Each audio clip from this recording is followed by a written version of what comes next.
Ang kwentong ito ay hango sa totoong buhay. Karanasan ito ni Emong. Taong 1950, Mina, Iloilo.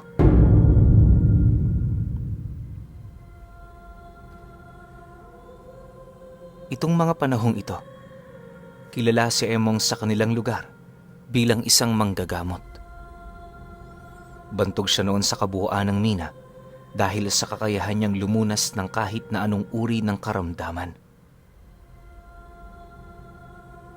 Marami na rin na nagpatunay sa kanyang kakayahan. Kaya naman sa loob ng ilang dekada niya roong paninirahan, hindi na mabilang ang taong nakakakilala sa kanya. Pero ayon kay Emong, hindi lahat ng mga taong yon kaibigan niya. Yung iba kasi sa mga ito, palihim na kumakalaban sa kanya. Gayunpaman sa kabila ng ganoon niyang sitwasyon, patuloy pa rin ang tahimik niyang buhay sa isa sa mga baryo sa Mina na hindi na niya gustong pangalanan pa. Alam niyo, Pinuno, kung sa kwento lang, marami talagang kwento itong si Emong. Subalit hindi niya yun pwedeng ilahad-lahad sa'yo dahil sa rasong mauungkat mo na rin ang personal niyang buhay. Pero huwag kang mag-alala, sapagkat ang ibabahaging istorya ni Emong ay ang pinakatumatak talaga sa pagkatao niya. Simulan na natin ang kwento. 2 linggo bago magsimula ang Semana Santa, may lumapit sa kanyang isang albularyo na taga-Karatig Baryo. Kaya yun bumisita sa kanyang pamamahay ay dahil sa humihingi yun ng tulong ukol sa pasyente nito. Ayon sa lalaki, hindi pangkaraniwan ang pagsubok na kanyang kinakaharap sa kadahilan ng yung pasyente niyang nagpapatulong may dugo ng aswang. Noong una, inakala ng albularyong nanloloko lang ang mga nilalang na yon. Pero pagpakita nito ng isang batang namumutla at malapit ng mamatay, doon yun nakumbinsing totoo ang sinasabi ng nilalang na lumapit sa kanya. Nang marinig naman ni Emong ang sinabi ng albularyong yon, mariin naman niya yung tinutulan sa kadahilan ng walang matinong aswang ang manghihingi ng tulong sa mga katulad nila. Sa pagpapatuloy naman ng kanilang pag-uusap, pilit naman yung dinipensahan ng albularyo, gawa ng alam nito kung ano ang kanyang nasaksihan. Pagtatapat pa nito sa kanya na, kahit gano'n ang sinasabi ng kanyang utak, hindi yun basta-bastang matalikuran ng puso niya. Dagdag pa nito, maraming albularyo na rin yung hiningian ng tulong, pero lahat yon tumanggi sa nais niyang mangyari. Matapos naman nilang makapagwika, dahan-dahan naman yung napayuko sa kanyang harapan habang nagsasabi ng, Ang gusto ko lang naman makatulong. Di ba sa larangan natin hindi basihan kung saang lahi pa man nabibilang? Tao ho ang batang yun, kaya hindi yun basta-bastang matatalikuran. Pakiusap ka, Emong. Tulungan mo naman ako. Pagkalahad ng albularyo sa mga katagang yon, hindi naman niya maiwasang mapaisip ukol sa mga katagang inilahad nito. Noong una, inakala niyang isa yung kahibangan, pero habang tumatagal, tila bang dahan-dahan nang nakukumbinsi ang kanyang sarili na pagbigyan ang nais mangyari ng lalaki. Makalipas pa ang ilang minuto nilang pag-uusap, seryoso naman siyang tumitig sa mga mata nito habang nagwiwika sa albularyong yunang, Sige, tutulungan kita. Pero kailangan mo ring ipangako sa akin na hinding-hindi mo ako haharangan sa oras na may napansin ako sa kanilang kakaiba. Tandaan mo, tuso at mapanganib ang mga aswang. Ang pagpunta sa bahay nila, maituturing na rin nating pagpapatiwakal. Nang marinig naman yon ng lalaki, agad naman yung nagpasalamat sa kanya, imbis na makipagtalo pa. Matapos naman ang kanilang pag-uusap, minabuti naman niyang kunin na ang kanyang mga gamit para makaluwas na sila. Hindi naglaon. Pag-alis naman nila sa kanyang pamamahay, dali-dali naman nilang tinahak ang daan patungo sa Karatig baryo. Bale, kalahating oras lang ang kanilang binuno sa paglalakad, gawa ng malapit lang naman ito. Ayon sa kanya, magbabandang 3:00 na ng hapon nung marating nila ang bahay ng albularyong yon. Pagpasok naman nila sa loob, agad naman itong ibinaba ang mga dala nitong gamit sa bayaya sa kanya na tumungo sa tahanan ng mga nilalang na humihingi ng tulong. Nang marinig naman niya ang sinabi nito, tumango lang naman siya habang tahimik na sumusunod sa lalaki. Sa kanilang paglalakad, nabanggit nito sa kanya ang tungkol sa pamilyang pupuntahan nila. Ayon sa lalaki, matagal na yung kuno-kunong aswang sa kanilang lugar, pero di pa man yun napapalayas ng kanilang mga kababaryo. Bukod kasi sa wala naman yung ginagawa, malakas din ang kutob nito na hindi yun kumakain ng tao. Dagdag pa ng albularyo na napakabait din ng mga ito, higit pa sa mga ordinaryong pamilya na kilala na niya. Nang marinig naman ni Emong ang sinabi nito, agad naman niya yung tinutulan. Naniniwala kasi siya na ang ganoong uri ng mga nilalang malabong magkaroon ng magandang pag-uugali. Pagtatapat pa nito na kaya lang siya sumama sa lalaki ay dahil sa takot na baka sisihin niya ang kanyang sarili sa oras na tanggihan niya ito at may masama doong mangyari. Dagdag pa niya na medyo naiintriga din siya sa ganoong uri ng nilalang dahil sa unang beses yung mangyari sa kanya. Matapos naman yung marinig ng albularyo, hindi naman yung nagdalawang isip na sumang-ayon sa kanya.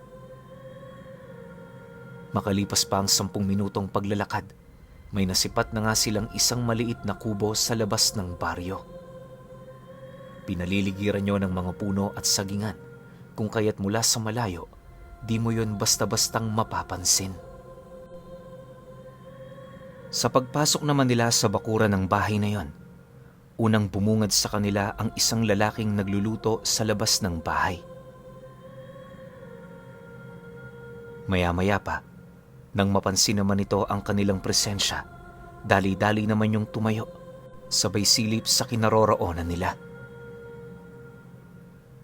Pagtitig naman ito kay Kaemong, bigla naman yung napayuko habang nagwiwika sa kanila ng, Magandang hapon ho. Siya na ba ang tinutukoy niyong makakatulong sa amin? Handa kaming magbayad kahit gaano pa yang kalaki. Basta may papangako ninyo na maililigtas niyo ang aking anak.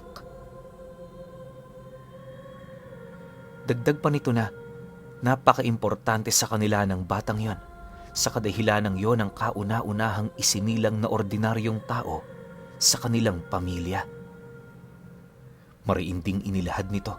Wala silang galit laban sa mga albularyo, kaya walang rason para sila ay magtraidor. Nang marinig naman ni Emong ang sinabi nito, napangiti lang naman siya habang sumasagot dito ng, Kahit may bala kayo sa amin, hindi niyo kami maiisahan. Sige, pagbibigyan kita sa gusto mong mangyari. Basta ipangako mo, huwag kayong gagawa ng mga bagay na magiging kaduda-duda para sa amin. Isang maling kilos lang, hindi kayo matutuwa sa maaaring kahihinatnan nito. Matapos namang marinig ng nilalang ang babala ni Emong, mahinahon naman sila nitong pinapasok sa loob ng bahay nito. Pagsilay naman nila sa entrada ng pinto, bumungad sa kanila ang mga hile-hilerang banga na pinagdududahan naman niyang naglalaman ng mga bangkay ng tao. Gayunpaman, sa kabila ng kanilang mga nasilayan, nagpatuloy pa rin sila sa paglalakad hanggang sa marating na nila ang isang makipot na silid. Paghawi naman nila ng kurtina, agad naman nilang nakita ang nakahigang bata kasama ang nanay nitong halos hindi makatitig sa kanila. Sinubukan din yung tanungin ni Emong pero tahimik lang ito.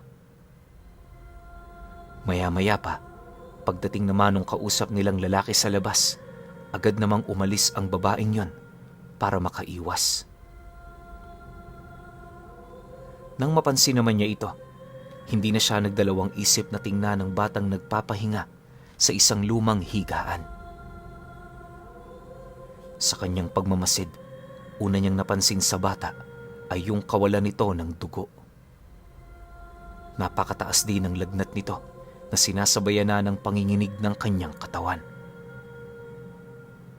Humpak na rin ang tiyan nito, indikasyong ilang araw na yung hindi nakakakain.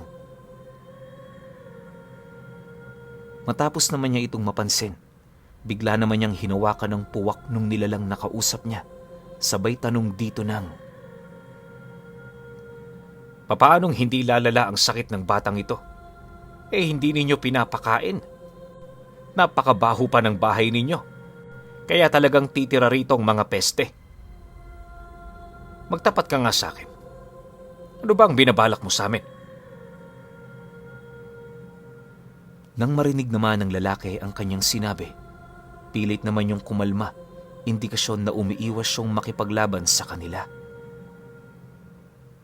Pagkaraan pa ng ilang minuto, nang mapansin naman niyang wala yung binabalak sa kanila, hinayaan naman niya yung makapagsalita. Pagbitaw niya sa puwak nito, agad namang sumuka ang lalaking yon habang naghahabol ng hininga. Maya-maya pa, nang medyo nanumbalik na ang lakas nito, agad naman yung sumagot sa kanya ng, Wala akong magagawa dyan. Ganito ang kapaligirang kinagis na namin. Kapag masyadong mabango, nahihirapan kaming manatili. Pakiusap, kung may magagawa kayo sa aking anak, gawin nyo na lang. Handa kaming magbayad kung yon ay kailangan. Matapos naman yung ilahad ng aswang, minabuti naman niyang manahimik. Imbis na pagbuhusan pa yon ng galit, itinuon na lamang niya ang kanyang atensyon sa batang medyo nanganganib na ang lagay. Nang mapansin naman niyo ng kaibigan niyang albularyo, ito na mismo nagpaliwanag sa kanya kung bakit humpak ang tiyan ng bata. Ayon dito, pinainom niya yon ng mga gamot, kaya hindi yon maaaring pakainin ng kahit na anong uri ng maduming pagkain. Inakala niya kasing makakatulong yon sa bata, pero sa paglipas pa ng mga araw, napansin niya nang lumalalang ang kalagayan nito. Isa din yun sa kanyang mga rason kung bakit nagdesisyon na siyang humingi ng tulong. Nang marinig naman niya ang sinabi ng albularyo, wala naman siyang nagawa kundi ang manahimik. Bagaman hindi na siya gaanong kumibo, bakas sa kanyang pagmumuka ang pagsisisi sa kanyang ginawa. Pero syempre, hindi naman ito masisisi si Emong, gawa ng buong buhay nito, nakatuon na kung papaano wawasakin ang mga ganoong uri ng nilalang. Sa pagpapatuloy ng kanilang pagkonsulta, wala naman silang ibang nakita maliban sa gakamaong lason na bumubukol sa may bandang tiyan nito, malapit sa tadyang. Ayon sa kanya, peligroso ang bagay na yon dahil kapag pumutok ito, paniguradong mamamatay ang batang yon. Dagdag pa niya na ang mga ganoong uri ng sakit, kalimitan lamang na ibibigay ng isang dalubhasang manlalason. Matapos naman niya yung malaman, nagkaroon siya ng kutob na maaaring may nakaharap yung manlalason. Hindi man sila nito nagantihan. Pinuntirya naman ito ang pinakamahinang miyembro ng kanilang pamilya at yun ay walang iba kundi yung batang ginagamot nila. Nang mapagtanto naman niyang yun lang talaga ang pinagmumula ng karamdaman nito, agad naman niya yung inilahad sa aswang na kanyang kaharap. Pagkarinig naman ito sa kanyang sinabi, bigla naman niyang napansin ang takot sa mga mata nito. Dahil sa kanyang mga nakita, mas lalo pang lumakas ang kanyang kutob ukol sa haka-haka niyang yon. Gayunpaman, kahit alam niyang may nakalabang manlalason ang mga aswang, sadyang hindi niya magawang talikuran ang batang nasa harapan niya. Ang mas ikinagagalit niya pa ay nung makumpirma niya mismo na isa nga yung pangkaraniwang tao. Dahil sa ganoong pangyayari, tumindi naman ang kanyang pagmamalabis na tulungan ito. Inilahad din niya sa ama ng bata na sa oras na mapagaling na nila ito, hahanapan nila yon ng pamilya na aampon dito. Mariin niya ring inilahad na kahit tumutol pa ang lalaki sa kanyang gusto, wala yung magagawa para siya ay pigilan. Matapos naman niya itong mailahad, agad naman siyang dumukot ng gamot sa kanyang bulsa na binubuo ng langis ng nyog, bato-omo at patay na katawan ng kambal tuko. Yon ang pinainom niya sa batang yon sa kadahilan ng naniniwala siya ito ang pinakamabisang lunas laban sa kahit na anong uri ng lason na may kakayahang pumatay ng tao.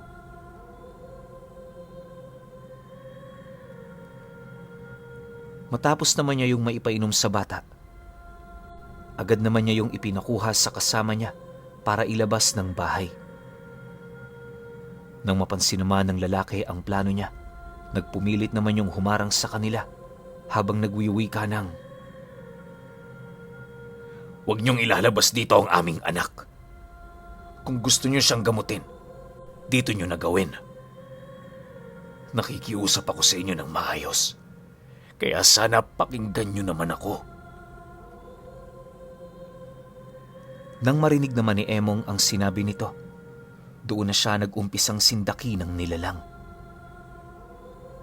Dahil dito, wala namang nagawa ang aswang kundi ang lumaban sa kanila sa paniniwalang yun lang ang paraan para pakinggan siya.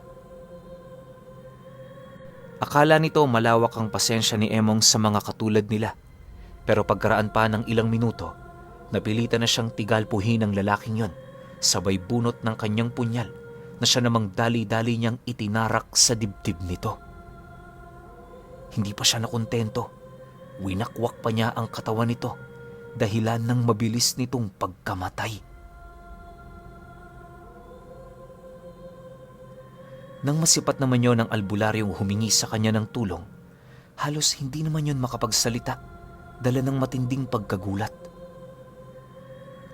Alam ng albularyo na wala na rin siyang magagawa, lalo pat patay na ang lalaking humingi ng tulong sa kanila. Pagkaraan pa ng ilang minuto, kagaya ng inaasahan, nalaman na rin ng mga kamag-anak nito ang nangyari. Yung mainit na pagtanggap sa kanila ng mga nilalang, bigla na lamang nagbago na halos umabot na sa puntong palibutan na sila ng mga ito. Pagsilay naman ni Emong sa mga nilalang na yan, agad naman niyang inabisuhan ng kanyang kasama na bantayan ng bata.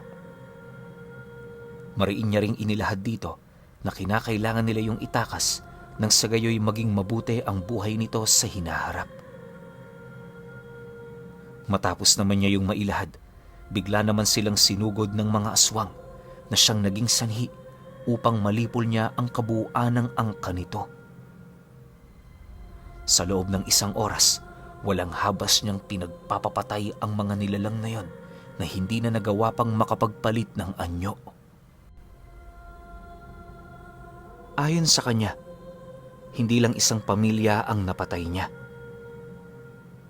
Yung iba kasi nitong kauri, sa looban ng kakahuyan nakatira, kaya nung nakarinig yon ang sigaw ng mga kauri nila, bigla yun nabulabog dahilan para matigal po niya ang mga ito at kalaunay mapaslang.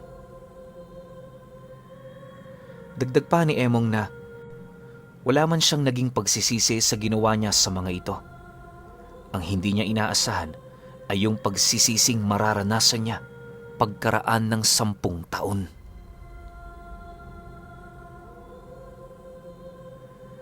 Matapos naman niyang paslangin ng mga aswang, dali-dali naman siyang bumalik sa baryo nila. Mula sa lugar na yon, ginamot niya ang bata hanggang sa mailayo na niya ito sa sumpa ng lason. Sinubukan niya ring ipaampun yon sa mga kakilala niya pero wala doong tumanggap. Hindi rin yun inako ng albularyong humingi ng tulong sa kanya dahil sa hirap din yun sa sarili nitong pamilya. Nang mapagtanto naman niya ang sitwasyong kinalalagyan niya, nagdesisyon siyang ituring ang bata na para na rin sa kanya. Pinalaki niya yon kagaya ng pagpapalaki ng isang magulang. Tinamuhan ng lahat at pinuna ng pagmamahal na naging salat sa puso nito. Sa paglipas pa ng mga taon, naging masaya naman ang bata sa piling niya. Pinangalanan niya yung Miguel at kalaunay natanggap na rin ito ng mga kababaryo niya.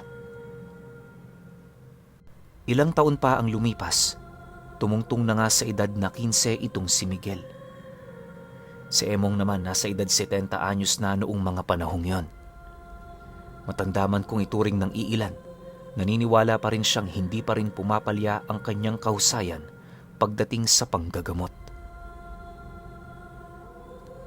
Akala niya habang buhay siyang may lakas na tumulong sa kapwa, pero sa paglipas pa ng mga buwan, unti-unti na rin niyang napapansin ang panghihina ng kanyang katawan. Dahil dito, agad naman siyang nagpasya na umpisahan na ang pagpapasa ng karunungan niya sa kanyang anak. Upang hindi yon mabigla, kinausap muna niya yon ng masinsinan kung papayag ba yon o hindi sa nais niyang mangyari. Nang maunawaan naman ni Miguel ang kanyang nais, hindi naman yon tumutol, sa halip ito pa mismo ang nagpakita sa kanya ng motibo na gusto talaga nitong matuto.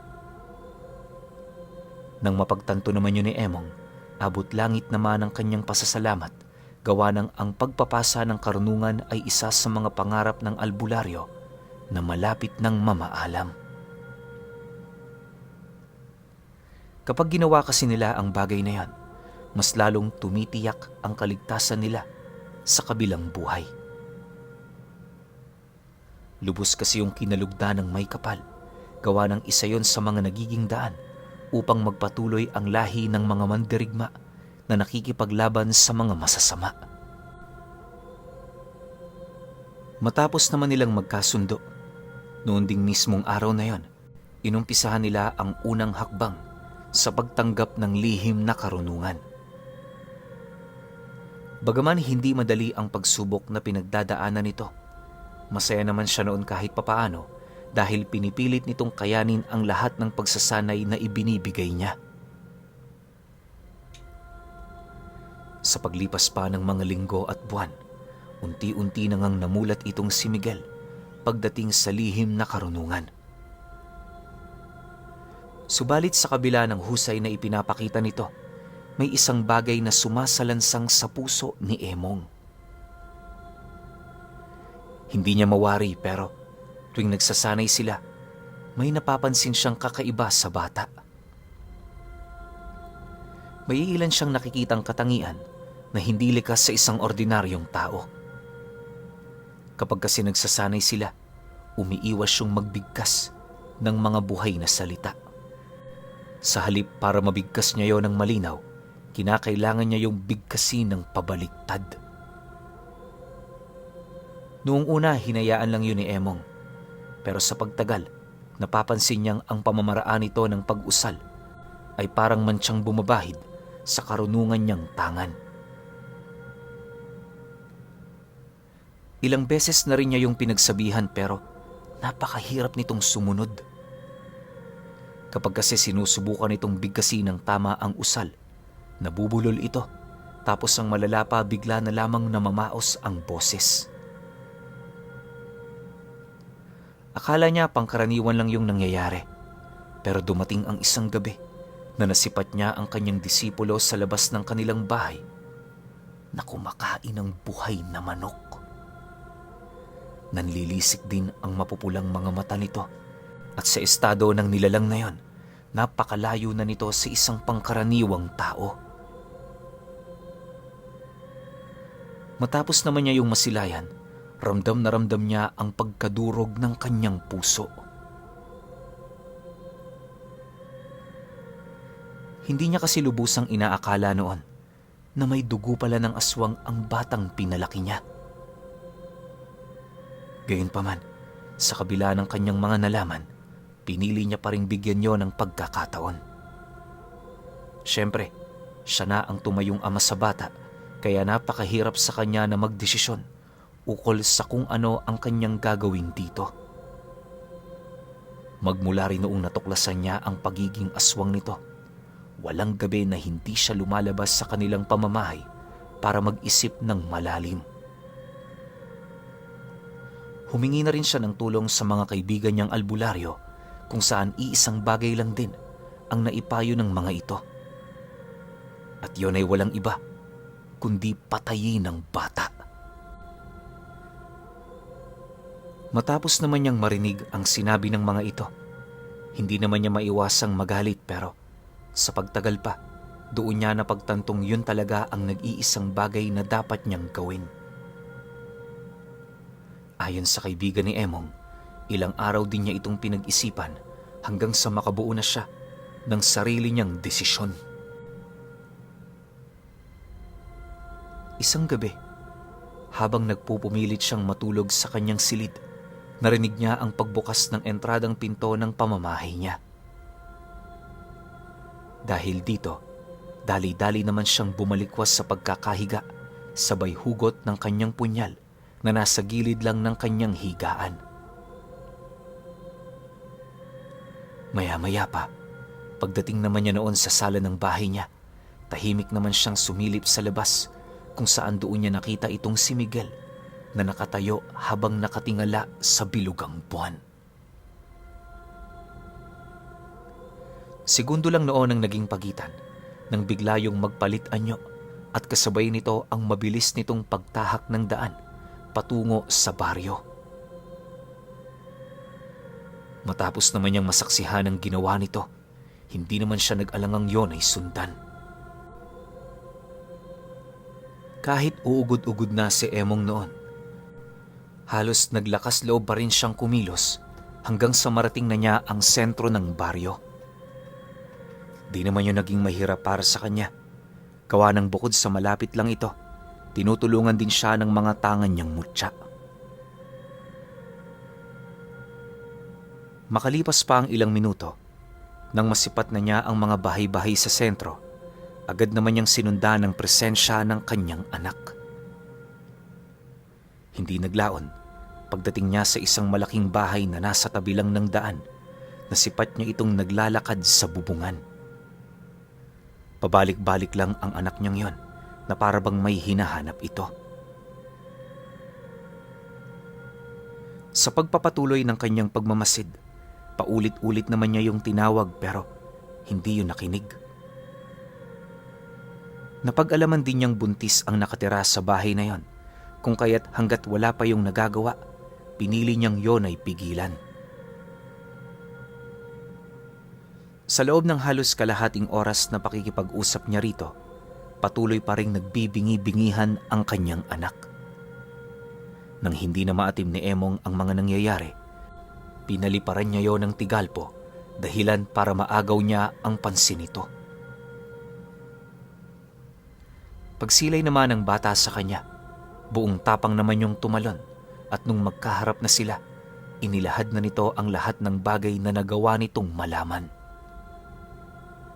Nang marinig naman ni Emong ang lahat ng panunumbat nito, di naman niya maiwasang mapaiyak. Matapos naman nilang mag-usap, agad naman siyang sinunggaba ng anak niya na may pagtatangkang patayin siya. Siyempre, unang naisip noon ni Emong, ipagtanggol ang kanyang sarili. Sa loob ng 10 minuto nilang pagbubuno, muli niyang naitarak ang kanyang punyal sa dibdib ng bata. Kagayang-kagaya yon sa kung papaano niya patayin ang mismong ama nito. Pagbagsak naman ng katawan nito sa lupa, bumuhos ang emosyon ni Emong. Habang kaharap niya ang labi nito, walang patid niyang sinisi ang kanyang sarili sa mga bagay na nangyari. Alam niyo, Pinuno, magmula noong nangyari yun sa kanya, nagsimula na ring manghina yung katawan niya. Palagi na rin siyang tulala at ang tanging nalalabasan na lamang niya ng kanyang sama ng loob at hinanakit, walang iba kundi yung kaibigan niya. Ilang buwan pa ang lumipas. Nagdesisyon na rin siyang kalasin sa kanyang katawan ang lahat ng kanyang mutya. Ayon sa kaibigan ni Emong, isa yon sa mga naging daan ng mabilis niyang kamatayan. Bagaman matagal na panahon na siyang patay, patuloy pa rin kumakalat ang kanyang istorya na binansaga ng kaibigan niya na ang pagkuha sa anak ng aswang ni Emong.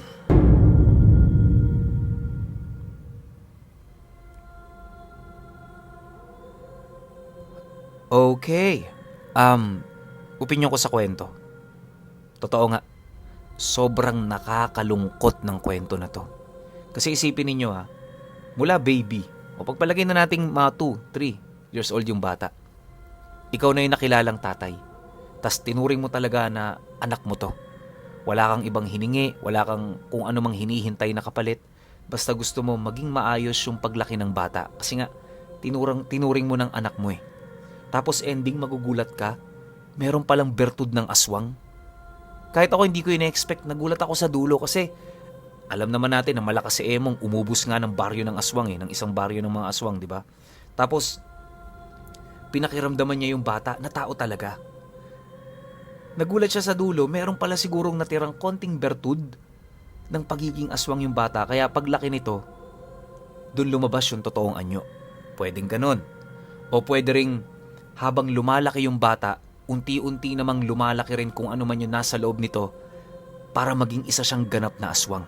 Kasi sobrang first time ko magkwento ng ganito na yung mismong albularyo na nga yung umampon eh. Kasi alam niyang ordinaryong tao, pakiramdam niya ordinaryong tao. Pero hindi, may tinatago pala talaga yun. So para sa akin nakakagulat tsaka nakakatakot tong kwento na to. Pero pinakalamang sa emosyon ko ngayon, lungkot. Pero kayo, kung may opinyon kayo sa kwentong ito, comment nyo lang sa baba. Yun lang. Hanggang sa susunod na kwento. Salamat.